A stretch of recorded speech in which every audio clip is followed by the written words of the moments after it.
워낙 명복이 많아가지고 저는 이명박 대통령이 꼭 가야 될 자리라면은 그 법정이라는 분보다는 박춘석 씨 빈소에 가는 게 맞았다고 생각합니다. 이게 무슨 사람 차별이냐. 법정이라는 분 앞에 가면은 신문에 크게 보도가 되고 또 법정이라는 분 신문에서 크게 보도하니까 거기 가는 게 맞다. 박춘석 씨는 신문에서 작게 쓰니까 거긴 안 간다. 이게 기준이 아니겠느냐. 그래서 2006년 3월 26일에는 그때는 노무현 정부 시절이지만은 국립현충원에 있는 이승만 대통령 묘소에 꽃 한 송이 없었어요. 꽃 한 송이 없었어요. 그래서 국민행동본부 분들이 이인수 씨, 이승만 대통령의 양자 이인수 씨를 모시고 거기 생일날 행사를 하러 갔더니 국립현충원에서 그날이 건국 대통령 생일인 줄 모르고 있었어요. 모르고 있었어요.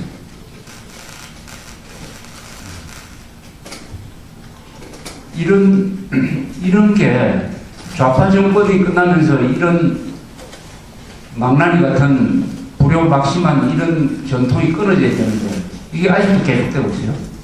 어떤 형식으로 계속되고 있느냐. 이제는 중도라는 말로 계속되고 있어요. 그런데 북한에서는 큰 변화가 일어나고 있습니다. 북한에서는 김정일 정권이 하루가 다르게 무너지는 쪽으로 가고 있어요. 그러면은 남한에서 이것을 결정적인 찬스로 생각을 해가지고 요 기회를 놓치지 않아야 될 세력이 바로 이명박 정부 때 이 기회를 잡아야 될 사람이 누구냐? 아까 그 안보수석이라는 사람, 그럼 국방장관, 대통령 이런 사람이 그 기회를 잡는 사람입니다. 그런데 이 기회가 왔는데도 그런 생각을 가지고 이 역사적 기회를 잡을 것이냐, 놓치는 죄인이 될 것이냐. 그러니까 더 안타깝다는 것이죠. 북한에서 일어나고 있는 이 변화는 이제는 돌이킬 수가 없는 변화예요. 김정일이가 아무리 날고 기기들 중국에 가서 무슨 국어를 한다고 한들 아들을 뭐 후계자로 옹립을 한다고 한들 절대로 돌이킬 수 없는 코스로 가십니다. 이것을 돌이킬 수 있는 딱 한 경우가 있습니다. 그것은 남한 정부입니다. 남한 정부가 또 김정일을 만나서 김정일이한테 퍼주기를 하면은 김정일이가 살아날 수가 있어요.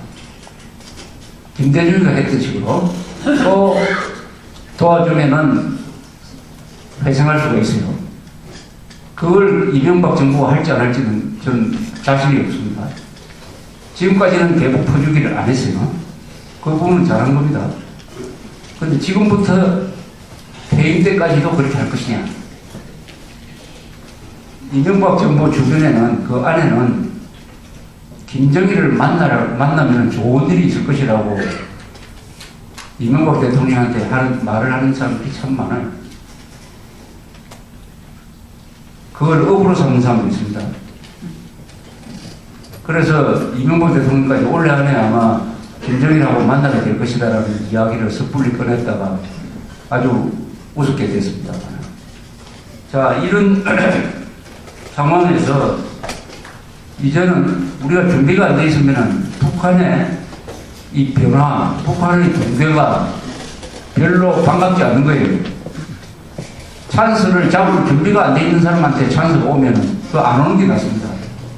그 한 번 놓친 찬스는 다시 오지 않습니다. 우리가 준비가 안 돼 있다는데 문제가 있는데요.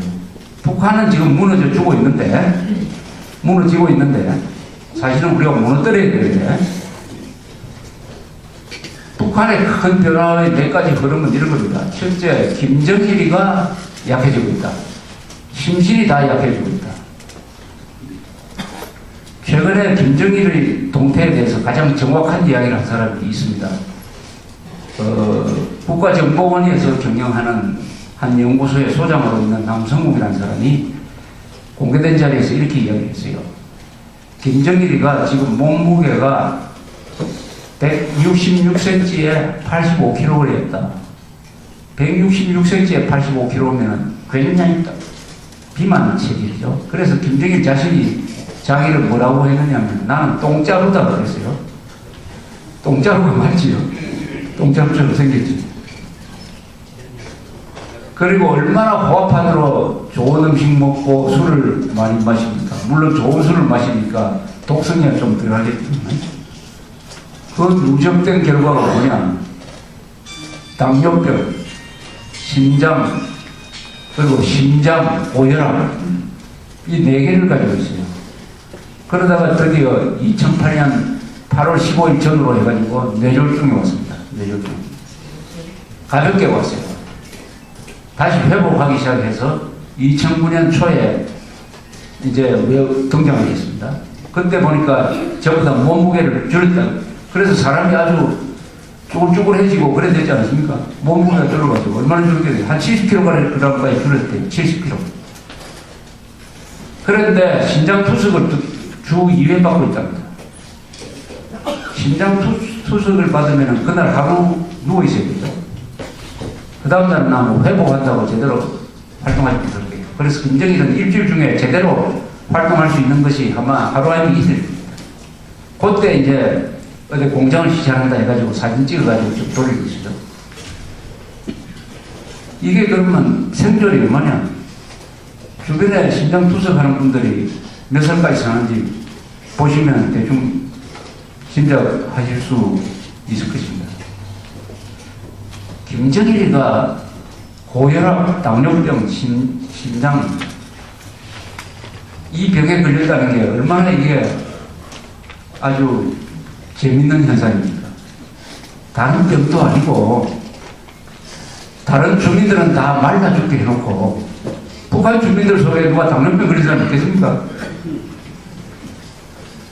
자기 혼자 잘 먹다가 결국 그 병에 왔어요. 얼마나 이 세상이 공평합니까?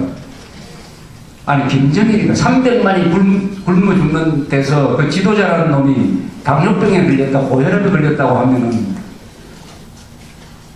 그게 얼마나 웃기는 코미디입니까?